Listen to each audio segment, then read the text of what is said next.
I thought the script was incredibly well written and really taut suspense, interesting play on the hierarchy of knowledge and when we learn the things that we learn.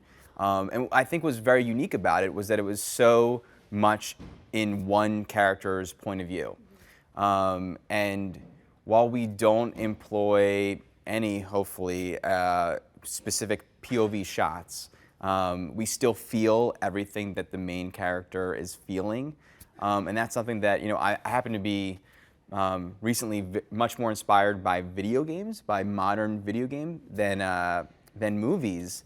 And it's something that's unique to that genre, to that media, is that everything is designed to make the player, the experiencer, feel what the protagonist is feeling. And this movie was a unique challenge for that because we are with one character throughout the whole thing. We never get to see what another character sees without her perspective. And I really wanted people to feel what she is feeling. This is something that I've been excited about for a very long time. I was the kid on my block making movies with my action figures and my best friends, and have often dreamed about one day making a major motion picture. And this has been that dream fulfilled, and it's been very fun. It's much more fun than I thought. I think it's equally exactly like making movies in the backyard with your friends, and also nothing like that, and incredibly challenging and exciting. And the crew has been incredible. Everyone is as good-natured as they are talented, so the making of the movie has been a really pleasurable experience. The movie opens with Michelle, played by Mary Elizabeth Winstead, gets into a car accident and wakes up in this underground facility of sorts and meets Howard, played by John Goodman, who explains to her that while she was passed out, the world as she knew it is not quite the same, and she can't leave for years, but she should be thankful because he saved her life. And we are not sure what to think of that, and things spiral out of control from there. He is someone who knows Howard, but perhaps isn't quite sure about things that happen with Howard later on in the story. It is a thrill ride in terms of, frankly, the thing that I love most about it is that if I was in the 30s, I would describe this as a suspense picture. You know what I mean? It's very Hitchcockian, and there's a lot of there's moments of physical, visceral suspense sequences, but there's also a lot of that psychological thriller stuff. The thing that was very important for us in looking at who to cast for Howard is that we didn't want him to feel mustache twirly. We really loved the idea of him being quite convincing and someone who at first we might not trust and at first we might think is crazy, but as the story progresses we might think, maybe he's got a point, maybe we are the crazy ones.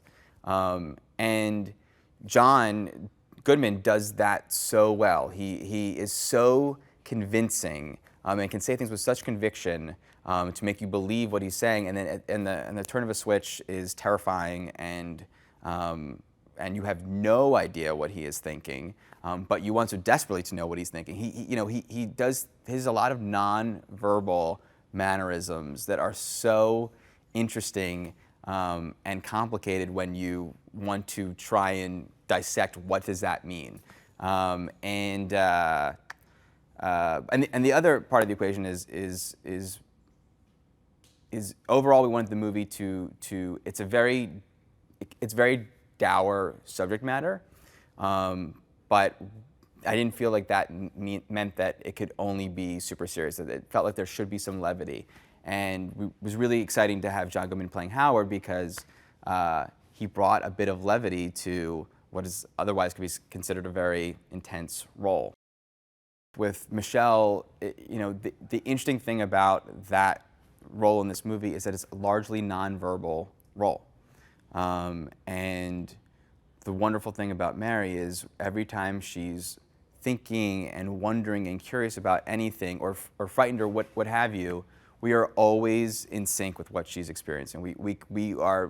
I can watch her think and feel like she's thinking what I'm thinking, you know? She's very real, she's very grounded. She's going through real people stuff, not movie stuff, you know? And just watching her go through an experience is incredibly compelling. And even in those small moments where we get to see where she came from, where she's going, and those moments of dialogue between her and Emmett, there's a lot of personality that comes through just in those tiny slivers. So we really feel how well-rounded she is going into this terrifying experience. Emmett, I felt, would really bring a lot of levity to the very serious movie. And I thought John Gallagher Jr., I've been a fan of his for years. I loved him. I love him on Newsroom, and I loved him in Short Term 12. And he also is very, very grounded, you know, makes sequences that could otherwise be very heightened feel very human. And he's very natural and also is just very funny. And what wasn't necessarily funny on the page, now that we're shooting with him, is hilarious. It's cool to come to a set every day and to have to cook up new ways of covering areas that we've looked at quite a bit. But it's also, you know, I'm more overwhelmed by endless possibility. It's harder to make choices that way, but when you are confined to a box, it's more exciting because that confinement breeds creativity.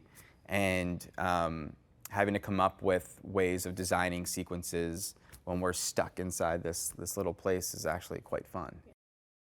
I watched all the shows, and we went and met with one of the guys who provides all of those bunkers. Was a very interesting fellow, and saw all the structures. I mean, the thing that we learned quite quickly is that we weren't going to be 100% true to the prepper culture, and a lot of what the actual bunkers are not the most cinematic, but more importantly, they weren't really true to our character. So this was a very interesting, quirky guy who designed this place as a home for he and his family to live. This is a wish fulfillment for him. He wants to be down here. It isn't just a backup plan, and it isn't a place to just survive and wait something out. He wants to, you know, contain those he loves within here and all have a wonderful time.